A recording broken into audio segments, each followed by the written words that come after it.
And we're gonna move on to purring. Am I a cat? Okay, pouring the lovely fragrance.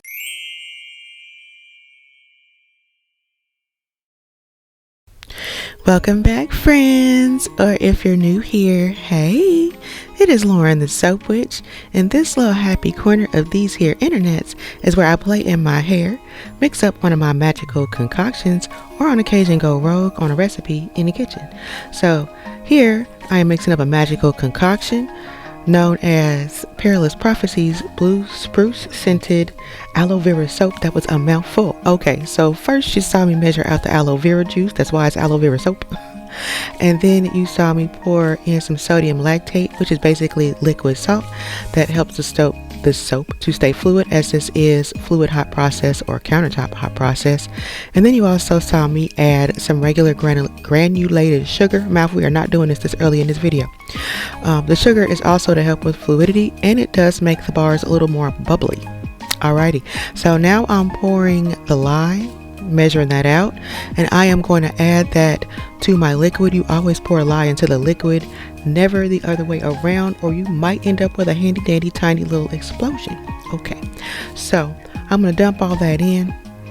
I'm going to give this a hearty and healthy stir, and I like to stir it until the mixture is just not so cloudy, because it's not water, so it's not going to go fully clear, but not cloudy is good. So I'm giving that a stir, and then I'm going to go ahead and add it to my heated oils. I try to add my lye mixture to my oils around 200 degrees. Well, the oils are 200 degrees. The lye mixture is usually 190, 180. It's never 200, but I like those high temperatures. Well, that is typically how you do the fluid hot process. You do it at very high temperatures. That 200 degree mark for the oils is good for me because I feel like it helps the soap to cook quicker. So now I'm going to stick blend pretty much to completion. And you see we were getting emulsified. It's pretty nicely emulsified here. It is starting to look like a pretty uniform mixture. I am going to continue to stick blend until we hit a nice trace. Boom, there we are. And if you're a soap maker, you pretty much know what trace is, but it's kind of like, to me, a pudding consistency, but like kind of a runny pudding. Doesn't sound very appetizing, but in my mind, that's kind of how I think of it. So that's what it looks like. And then we're going to keep on stick blending until it starts to look like it's wanting to separate. Sometimes you will see little bubbles popping like it's wanting to boil.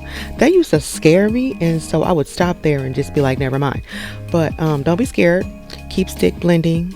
You are on the right path. If you are getting the bubbly, separated looking mixture and it is starting to thicken up, you can see that. All of this is what we want, friends. If you're doing your soap making and it's looking like this, keep on going. So I like to occasionally take the stick blender out of the mixture to see if it's starting to volcano. It is. Look at that. I love them volcanoes. They're so cool. I like to let them go as long as they're gonna go, unless I have my mixture in a pot that is not big enough, because let me tell you, it will flow right out the pot just like lava, just right over the side. You don't want that. Don't do it. So then I stick my stick blender back in there and I just start going to town. And look at that mixture. It's looking beautiful, thick, wonderful, still bubbly, all that stuff. It's all what we want. It's kind of getting a little mashed potato-y. We want that.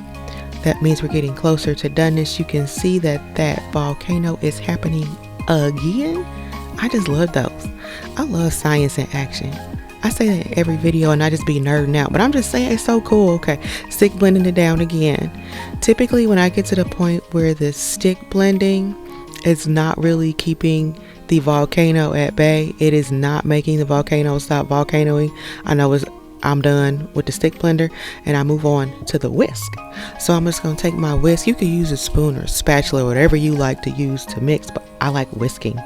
So as you can see, as I'm cleaning off my stick blender, that it is in fact volcanoing again. This one was so much fun, yo. I got all the fun volcanoes. I don't know what it is about it, the science. I don't know. It's just so cool. That pressure, that heat, that chemical reaction. Okay, moving right along, nerd now. I'm gonna do it again. Anyway, gonna stir that up with my whisk until we're done. Definitely gone from mashed potato look, and we're moving into the Vaseline phase, which is where we're done. And so you can see we're getting very Vaseline-y here. It's looking real nice and smooth, pretty, shiny. A little less opaque. It doesn't ever really get translucent, but it seems a little more translucent. Okay, so now I'm gonna go ahead and get my full fat Greek yogurt. You don't got to do full fat, you don't got to do Greek, but make sure it's plain. Okay, and I'm gonna take that and dump that in there. This is also for the fluidity of the soap. So gonna just go ahead and mix that on in there like my life depends on it. Okay, and stir away. If you watch my last cooking video, you saw how much I like to stir. I'm just telling you, I do them both the same. You just can't eat one. Anyway, that's looking real pretty right there. That is some perfectly done fluid soap. It's pretty. It's pretty. Okay, so with my stirring, I often like to scrape the sides of the pot just to kind of keep it, you know, somewhat neat, clean. And we're gonna move on to purring. Am I a cat? Okay, pouring the lovely fragrance. It is delectable. Adding my colorants. That one is called Maniacal Pea by Mad Micas. You know how I love them and their preposterous names. Birds of a feather. That's titanium dioxide, which I feel like makes the best white in soaps. And even though it's a little messy and hard to clean up, I make the sacrifice. Okay, so anywho, we're gonna dump that fragrance in there, and we're gonna give it a nice thorough stir. Okay, because if I don't stir it for at least a minute, I have found that I will have loose fragrance oil in the bottom of the pot when I get to pouring out my soap, and I don't like that. It makes me feel a certain kind of way, not in a good way. So we're gonna measure out the soap into 2 different containers so we can color it up. That's right, I really should have used bigger containers. I realized that after the fact it was too late, so I just stirred kind of gently so I didn't spill everything all over the place until the color was nice and thoroughly incorporated into the soap. Going in with color 2, same thing. I kind of do like a dip and scoop stir, if you know what I'm saying, just to make sure that all the soap from the bottom to the top and the middle to the edges all gets colored. Because let me tell you, little bits of uncolored soap is not cute. So I'm gonna just go in and pour now. I only have 2 colors, so I like to say that I like to pour in contrasting order, but I mean, I only got 2 colors, so we just gonna pour 1 color and then the next color. I like to slosh it around at the bottom to make sure the whole bottom is covered. That's what I meant. In the first color. I'm gonna confuse myself now trying to tell you I'm sorry. And then after I do that, I just go in and pour some more, and pour, and then I pour some more. And then in the middle of there, I will shake and slam the mold onto the table just to make sure everything is connecting and incorporating, and there won't be any separation or weirdness when I go to cut these bars. Nobody likes that. Okay, maybe intentional weirdness, sure, but not unintentional. We have ADHD veered off trying to tell you I'm sorry. So we're pouring this in until I get every little last morsely bit of soap into this mold, waste not, want not. And then I'm going in with the hanger for the hanger swirl. I know I don't have a tool like every other soaper because I didn't want to buy one. That's really all it was. So using an actual hanger for the hanger swirl, I do a bunch of figure 8s and then some all arounds, as I call them, because that's what I'm doing, going all the way around. Okay, so once I feel like I've done enough there, I sprinkle some glitter on top.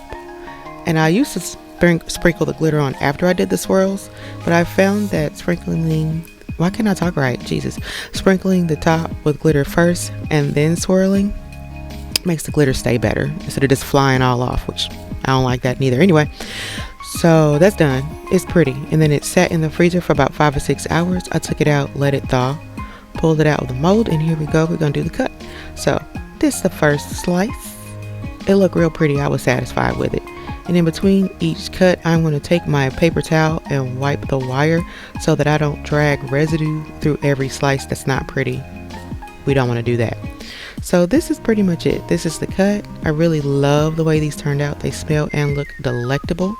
I'll put a link below in the description if you want to check this one out for yourself. But that's all I've got. So I hope you enjoyed this video. If you enjoy the special brand of sorcery that I bring to my little corner of the internet, go ahead and hit the subscribe button, friends, and give this video a like. I hope you have a magical day. I know I intend to, and I will see you in the next one, friends. Bye.